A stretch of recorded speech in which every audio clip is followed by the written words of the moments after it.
हाँ बेटा, ये ट्राइंगल का दूसरा चैप्टर शुरू कर रहा हूँ मैं। इसमें ट्राइंगल में क्या बताया गया है, कॉन्ग्रुएंसी ऑफ ट्राइंगल की बात की गई है। कॉन्ग्रुएंसी ऑफ ट्राइंगल, कॉन्ग्रुएंसी मतलब टू फिगर्स, अगर दो फिगर्स हैं, जैसे आपने सेवन्थ क्लास में पढ़ा होगा कॉन्ग्रुएंसी, जैसे एक ही साइज के पासपोर्ट फोटो होते हैं, बिस्किट, है ना, और मतलब जो बिल्कुल figures having same shape and same size, एक दूसरे का जीरोक्स कॉपी। क्लियर?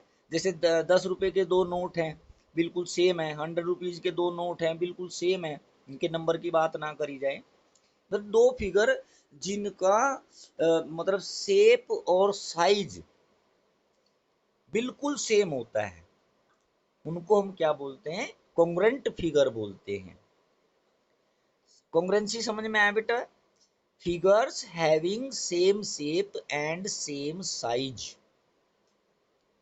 अब वैसे तो कॉन्ग्रुएंट फिगर बोथ हैं, पर हम मैथमेटिक्स में आ रहे हैं, हमें सिर्फ कॉन्ग्रुएंसी ऑफ ट्राइंगल्स की बात करेंगे। कॉन्ग्रुएंसी को हिंदी में बोलते हैं सर्वांग समता। ये आपको समझ नहीं आएगा, सर्वांग समता, मैं इसको बता रहा हूं। सर्वांग सभी अंग, समता समान, all parts are equal. Clear?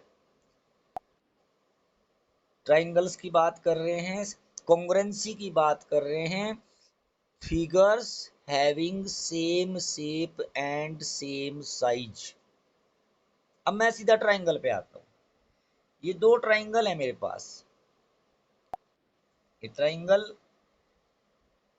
A B C, triangle P Q are.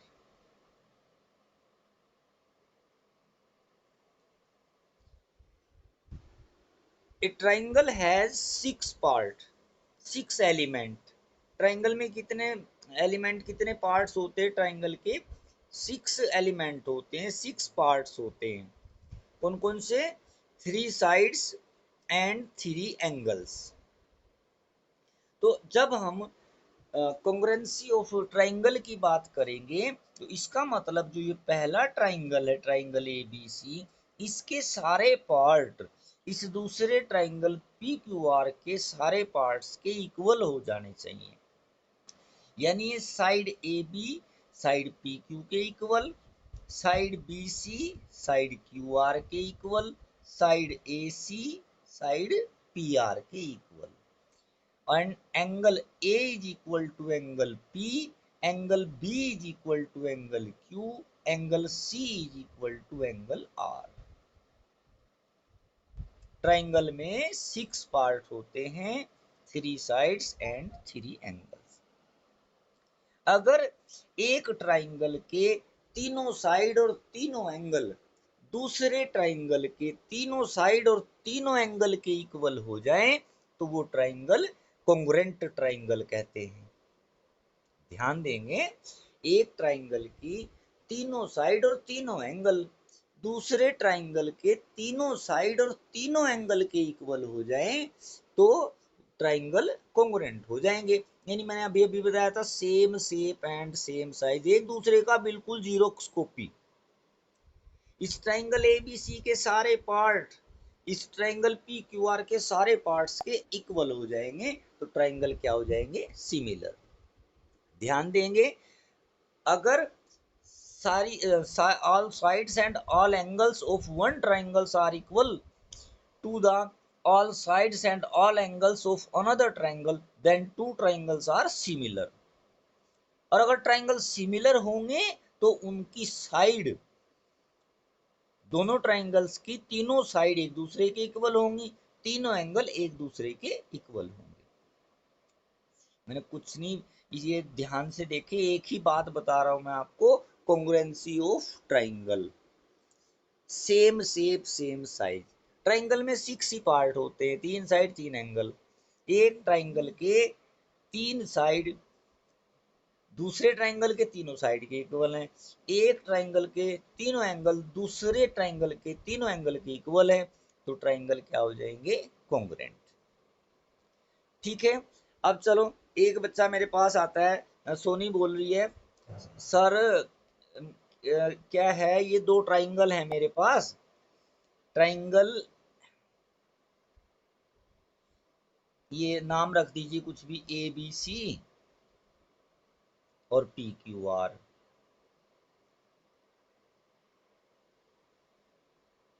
बिटिया कह रही है कि sir A B side P Q के इक्वल है, B C side Q R के इक्वल है, और ये एंगल बी एंगल क्यू के इक्वल है। बस तीन चीजें बता रही है वो, कि sir A B side P Q के इक्वल है, B C side Q R के इक्वल है, और angle B is equal to angle Q, यानी एंगल उन दोनों साइड के बीच का एंगल। साइड ए सी का नहीं पता, एंगल ए और ए सी पी आर इनका नहीं हमें पता। मैंने कहा बेटा तब भी ये दोनों ट्राइंगल कॉन्ग्रुएंट हो जाएंगे। इसको हम बोलते हैं SAS rule, side angle side, मतलब side angle side. It means if two side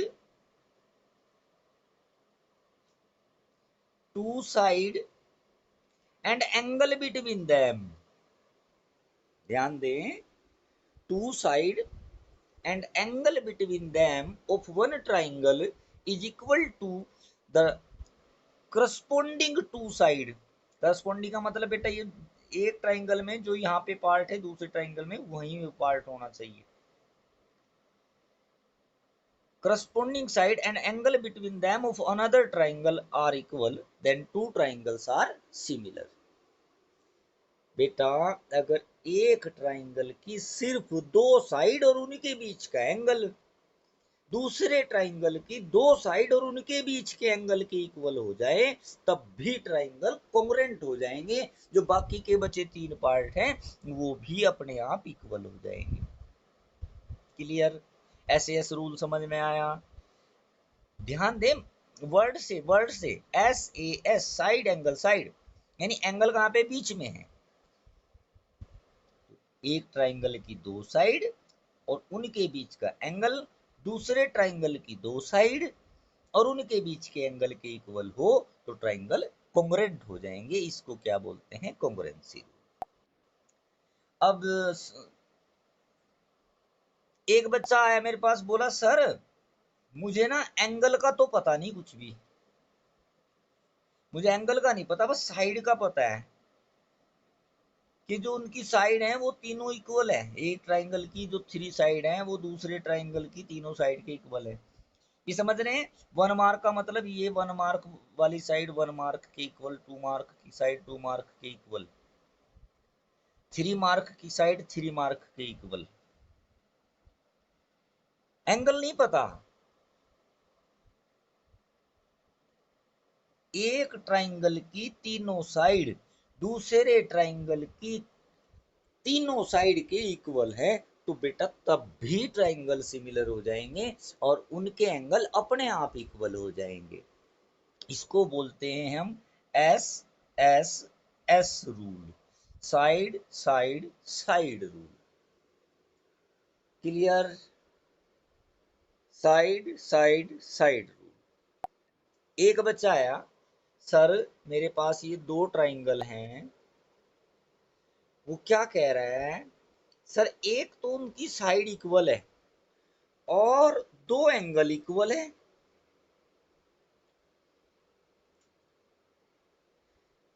side और दो एंगल, फर्स्ट फर्स्ट प्रॉपर्टी में क्या था, दो side and angle between them. यहाँ पे क्या है, दो angle and side between them, दो एंगल और उनके बीच की साइड। एक ट्राइंगल के दो एंगल और उनके बीच की साइड दूसरे ट्राइंगल के दो एंगल और उनके बीच की साइड के इक्वल है, तब भी ट्राइंगल सिमिलर हो जाएंगे। इसको बोलते हैं ASA rule, angle side angle. समझ में आ रहा है? चलो, अब ये एक स्पेशल प्रॉपर्टी होती है राइट एंगल ट्राइंगल में। ये दो राइट एंगल ट्राइंगल हैं, इनमें एक तो ये राइट एंगल तो इक्वल होते हैं, ये भी 90 ये भी 90, और ये जो 90 के अपोजिट साइड होती है इसको क्या बोलते हैं बेटा? हाइपोटेनियस। और एक कोई सी भी side,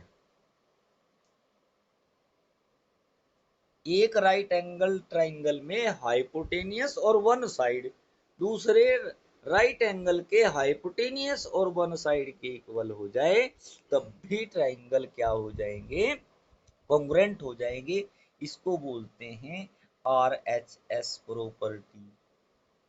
R for right angle, H for hypotenuse, S for side. तो बेटा मैं अपनी बात दोबारा रिपीट करता हूं, कॉन्ग्रुएंसी का मतलब सेम शेप सेम साइज। अब हम बहुत सारी चीजें ना पढ़ के बस ट्राइंगल पे आ जाते हैं। ट्राइंगल में 6 एलिमेंट होते हैं, 3 साइड और 3 एंगल।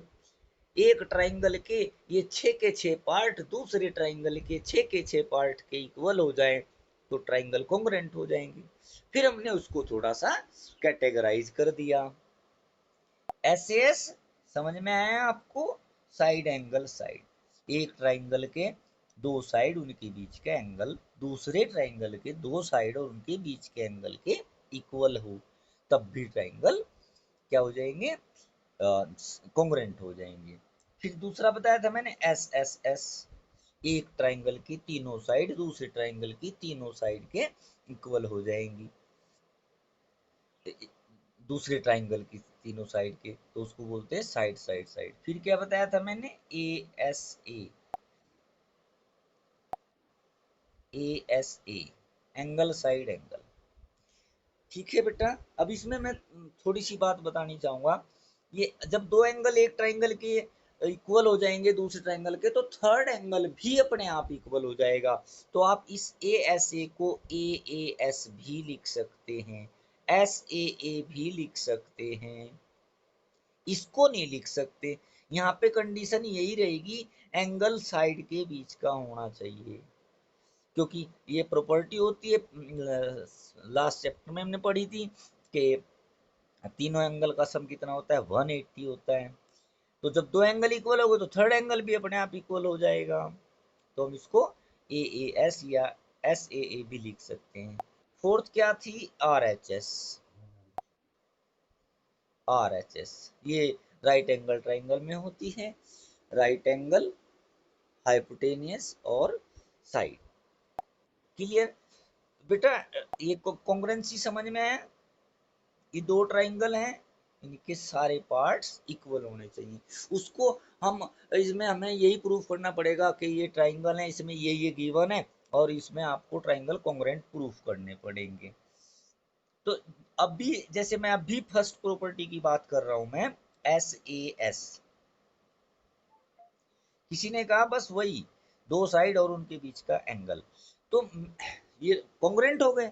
कॉन्ग्रुएंट का मतलब सेम, सारी चीजें सेम हो गई। तो जब ये हमें तीन चीजें पता है, सपोज ये एंगल ए है, एंगल ये पी है, तो जब कॉन्ग्रुएंट हो गए तो इनके यानी angle A is equal to angle P हो गया। इसको हम लिखते हैं, एक वर्ड है CPCT, corresponding parts of congruent triangle. CPCT का मतलब corresponding parts of congruent triangle. ठीक है, आपको ये कॉन्ग्रुएंसी की बातें समझ में आई होंगी मैं उम्मीद करता हूँ। कोई डाउट हो तो आप पूछ सकते हैं। चलिए इसका हम एक्सरसाइज 7.1 का फर्स्ट क्वेश्चन करते हैं, देखते हैं। बड़ा सिंपल है, क्वाड्रिलेटरल दिया है ABCD, ये देखिए फिगर दिख रही है आपको ABCD। इसमें क्या कह रहा है बेटा? AC साइड, ये AC AD के इक्वल है। तो ध्यान दे क्या कह रहा है, and A B bisect angle A, और ये ए बी इस एंगल को बाइसेक्ट करिए। बाइसेक्ट का मतलब half half, divide into two equal parts. अगर ये 60 का था तो 30-30 कर दिया। ठीक है, अब आपको क्या करना है, so that triangle A B C congruent triangle A B D. मैं इनको अलग निकाल दे रहा हूं आपके लिए। ये ए बी सी ट्राइंगल हो गया, ए बी सी। ये ट्राइंगल नीचे दे रखा है, ए बी डी हो गया। ध्यान दें आप बेटा, ये ए सी तो ए डी के इक्वल दिया है। 1 मार्क का मतलब ये 1 मार्क है, यहाँ पे भी 1 मार्क है, इसका मतलब ये इसके इक्वल हो गया। और बेटा ये साइड ए बी तो दोनों में कॉमन है, दोनों में है, और ये बाइसेक्ट कर रहे हैं, यानी ये एंगल इसके इक्वल हो गया। ध्यान दे, एक ट्राइंगल की दो साइड, ये रही दो साइड, इसमें ये रही दो साइड, और एंगल बिटवीन देम और उनके बीच का एंगल भी इक्वल हो गया। तो ट्राइंगल क्या हो गए, सिमिलर, सॉरी कॉन्ग्रुएंट।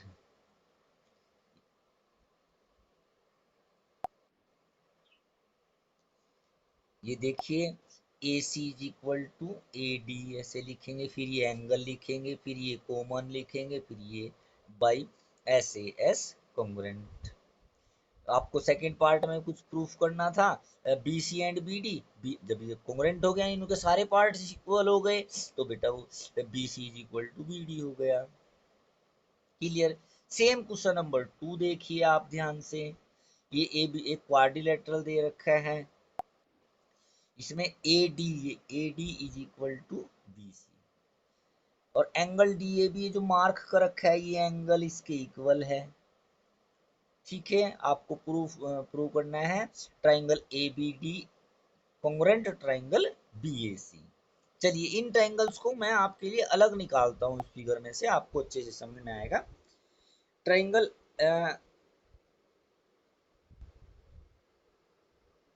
ए बी डी कहाँ पे, देखो ध्यान से, ये रहा, ये ट्राइंगल हो गया ए बी और डी।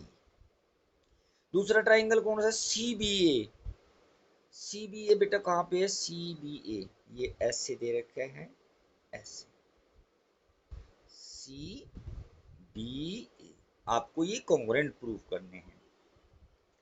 ध्यान दो, उसने ऊपर लिखा है A D is equal to B C, question में पढ़िए, यानी ये A D is equal to क्या हो गया, बी सी, इसके इक्वल हो गया बी सी के। और एंगल डी ए बी, ये एंगल किसके इक्वल है, सी बी ए, ये एंगल इक्वल हो गया। और बेटा ये ए बी तो कॉमन है दोनों में, तो क्या हुआ, एक ट्राइंगल की दो साइड और उनके बीच का एंगल, दूसरे ट्राइंगल की दो साइड और उनके बीच के एंगल के इक्वल हो गए। तो ट्राइंगल क्या हो गए, कॉन्ग्रुएंट ट्राइंगल हो गए। जब कॉन्ग्रुएंट हो गए तो उनके सारे पार्ट इक्वल हो गए। It means B D is equal to A C, B D is equal to ये साइड इसके इक्वल हो गई ए सी के। इसके सामने क्या लिखेंगे, सीपीसीटी। भाई जब इसके ये तीन चीजें होने से, इक्वल होने से हमने कॉन्ग्रुएंट प्रूफ कर दिए। ठीक है, तो फिर जो थर्ड साइड बची, बाकी को जब कॉन्ग्रुएंट हो गए तो सारे पार्ट इक्वल हो गए ना। क्लियर। तो ये किससे हो गया, सीपीसीटी से। Angle A B D B A C, ये भी उससे सीपीसीटी से हो जाएगा। ठीक है, चलिए आज हम इतना ही पढ़ते हैं। Okay, thank you.